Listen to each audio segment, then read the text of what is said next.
मित्रों, स्वागत है आपका यथार्थ की खोज के इस भाग में।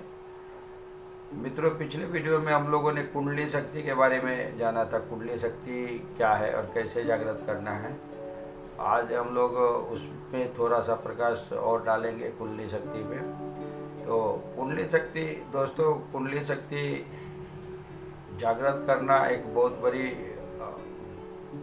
बहुत बड़ा विज्ञान है अपने आप में। वो उसके सभी चक्रों के अलग अलग रंग है, अलग अलग अक्षर है, अलग अलग जाप उदाहरण। तो मैं ये आपको सजेस्ट करूँगा कि उन चक्रों में मत पड़िए आप। उन चक्रों के चक्कर में, मतलब उनके रंग और इस सब के चक्कर में मत पड़िए, नहीं तो आप वहाँ उलझ जाएंगे तो और दूसरा कुछ आप कर नहीं पाएंगे जो करना चाहिए। और उससे वो चक्रों के रंग को देखने, उनके अक्षर को पहचानने और उनके चक्रों को पहचानने से ज़्यादा अति उत्तम होगा कि आप जप में ज़्यादा ध्यान लगाइए। जैसा कि मैं बताया हूँ कि गायत्री मंत्र के जप करने से बाकी सब ऑटोमेटिक अपने आप सिद्ध हो जाता है। और ये सब चीज़, उसमें गायत्री खुद ही गुरु मंत्र है। तो उसमें आपका गुरु स्वयं, जब गायत्री मंत्र की जप संख्या पूरी होगी तो आपके गुरु स्वयं जागृत होके इन चक्रों का अरेंजमेंट, मैनेजमेंट, आपको क्या करना है नहीं करना है वो सब बराबर कर लेंगे। आप निश्चित होकर श्रद्धा भक्ति भाव से इस मंत्र का जप करते रहिए। मित्रों, जहाँ तक मेरा सवाल है तो जब मेरा आत्म साक्षात्कार हुआ और इन दिनों जब ये सब चक्रों का जागरण हो रहा था, उस समय मुझे कुछ महसूस भी नहीं, कुछ मालूम ही नहीं। मैं सीधा जो भी होता था वो देखते गया, करते गया और होते गया। मतलब वहाँ पे कोई गुरु तत्व था जो हमारा मार्गदर्शन कर रहा था। और वो गुरु तत्व आपके साथ भी हो सकता है, जबकि वो गायत्री मंत्र की जप की जितनी संख्या है वो उतनी पूरी हो जाए तब तो उनका जप। इस संबंध में मैं आपको एक कहानी बताना चाहूँगा। मित्रों, ये एक गायत्री के उपासक, अच्छे उपासक थे, माधवाचार्य थी। उन्होंने बहुत 12 सालों तक गायत्री की साधना की, तपस्या की, लेकिन उनको कोई सिद्धि नहीं मिली। तो थोड़ा सा हतोत्साह होके और वो फिर वो तपस्या छोड़ के खिन मन से कहीं जा रहे थे।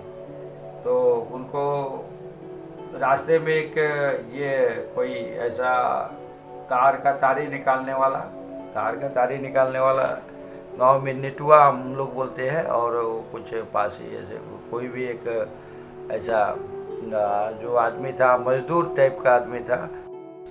तो उसने पूछ लिया कि महाराज बहुत उदास हो, क्या बात है? आपकी साधना पूरी नहीं हुई इसलिए आप उदास। और तो इस तरह माधवाचार्य जी को आश्चर्य हुआ और वो बोले कि वो कौन सी साधना है जो थोड़े दिनों की साधना से, 2-4 दिनों की साधना से इतनी बड़ी सिद्धि मिल जाती है कि आप दूसरे के मन की बात जान रहे हो, उसका हाल जान लेते हो। तो बोला ठीक है, आओ मेरे साथ, मैं बताता हूँ। उन्होंने 1-2 दिन तक वो साधना कहीं निर्जन जगह पे वो उनके कहे अनुसार किया।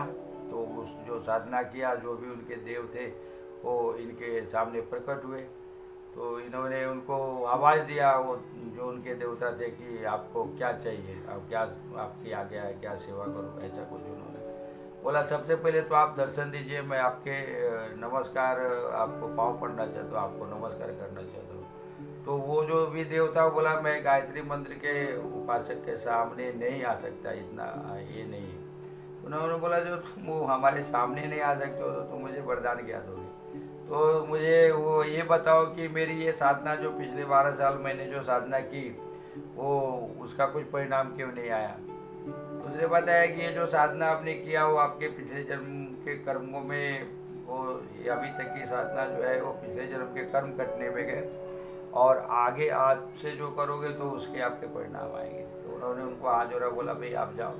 फिर वो वापस उस साधना में लगे, गायत्री मंत्र के जप करने लगे और साधना में लगे। फिर वे बहुत सिद्ध पुरुष हुए, उन्होंने बहुत सारी रचनाएं लिखी और बहुत सारा चीज़ लिखा उन्होंने।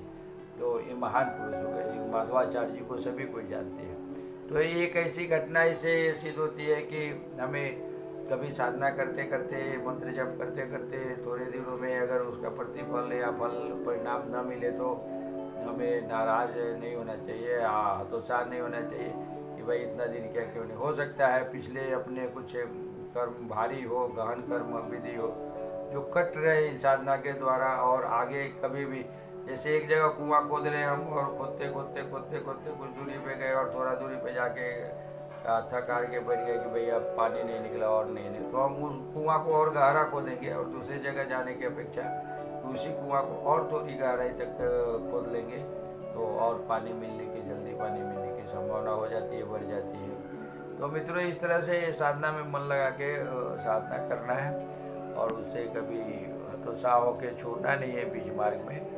आप सतत अगर निरंतर जप करते रहे तो एक न एक दिन जरूर आएगा कि आपको सारी सिद्धियाँ मिल जाएगी और ऑटोमेटिक आपके जीवन में बहुत सारे परिवर्तन हो जाएंगे। आपको मालूम ही नहीं पड़ा क्या क्या परिवर्तन है, ऐसा मालूम भी नहीं पड़ेगा, लेकिन बहुत सारे परिवर्तन होंगे। जो दोस्तों, इस तरह से आप इस साधना को पूरी तरह से अच्छे ढंग से करके आप जीवन के हर मार्ग में सफल हो सकते हैं। तो आज के वीडियो में मित्रों इतना ही। तो मिलेंगे फिर एक नए वीडियो में नई जानकारी के साथ और नए विषय के साथ। अगले वीडियो में मैं ये कुंडली के और भी कई प्रकार है, ध्यान के प्रकार है, उसके बारे में बात करूँगा। रिवर्स ध्यान कैसे लगाया जाए। धन्यवाद आज का वीडियो देखने के लिए। नमस्कार। वंदे मातरम।